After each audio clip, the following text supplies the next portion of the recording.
Hello, welcome back to Only Pistols. Today we're having a look at a Hammerli Master. This is a 177 single shot CO2 powered target pistol from the late 70s. Let's start by having a look at the markings on it.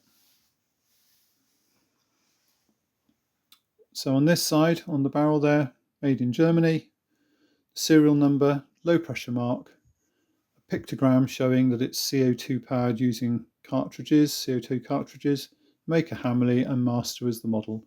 And then at the back there, caliber 4.5177, and that's it. There's no other markings on the other side, just lots of lovely blued steel.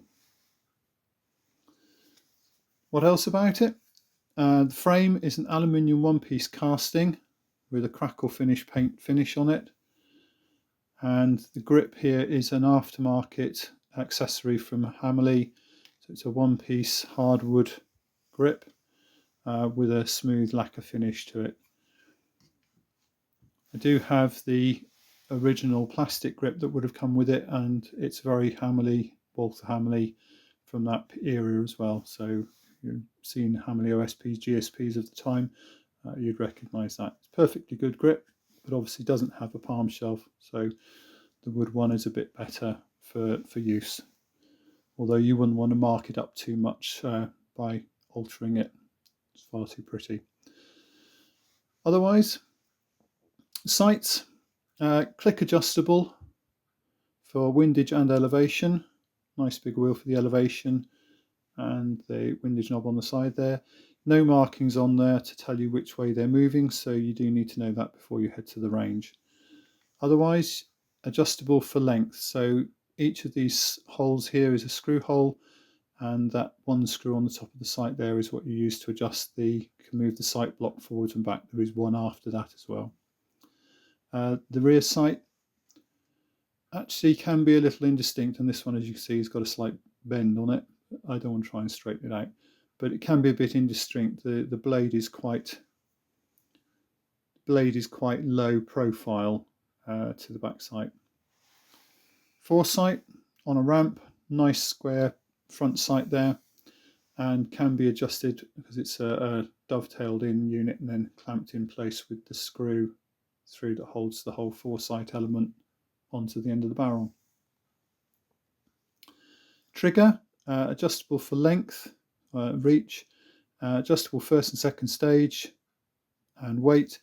And what marks this out as being a late 70s pistol is this hole here, which means you can also adjust the sear engagement without having to take the pistol out of its frame.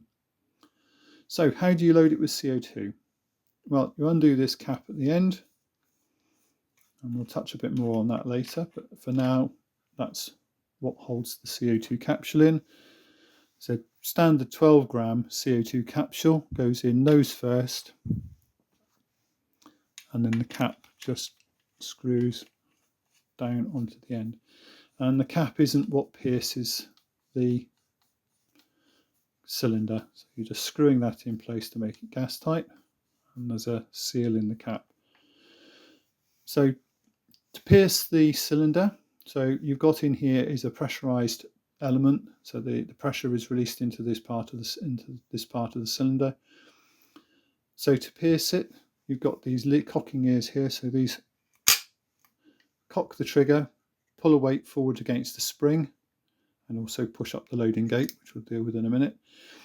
And what you've now got is a long tube that goes through the weight and through the cylinder seal, with a pointed part on the end of it, which is what actually pierces the cylinder, the capsule.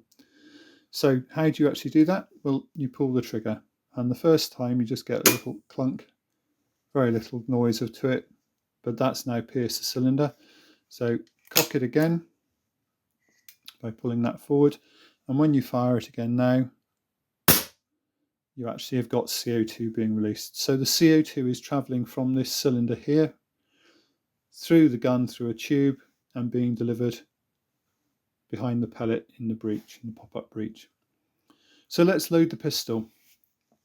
So you push these forwards, and that cocks the trigger action and is retaining the hammer here against the spring, and pops the loading gate up. which is quite an unusual system for loading, but it does mean that you've got absolutely no movement between the barrel and the action.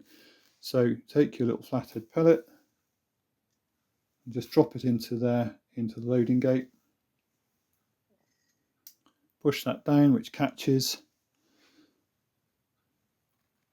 Take up the first stage trigger and it fires. So very easy to use and no effort compared to a spring-powered pistol. And because you're getting that perfect alignment each time, very, very good on precision, so a very accurate pistol. A little bit of recoil, if you want to call it that, because it is obviously releasing CO2. What else about the pistol? It's very long, overall length, and a lot of the weight you're holding it around the middle. So it can be a little bit, tendency to be a bit wobbly. They did cover also as an accessory for these a barrel weight, which was a sleeved steel weight, which would go over the barrel proper, and that would add weight. Personal preference there on what you want to do, but it was a kind of an all or nothing in the first instance, although you could make your own weights, I suppose, and hang them off them, but that's how this was sold. Accuracy wise, more than capable of one whole group, and very nice to use. The trigger is very lovely and really just kind of demonstrates Hammerli's attention to detail and quality of manufacturing. So the last bit on this, and one of the things that really kind of you see when you're using it and when you're setting it up,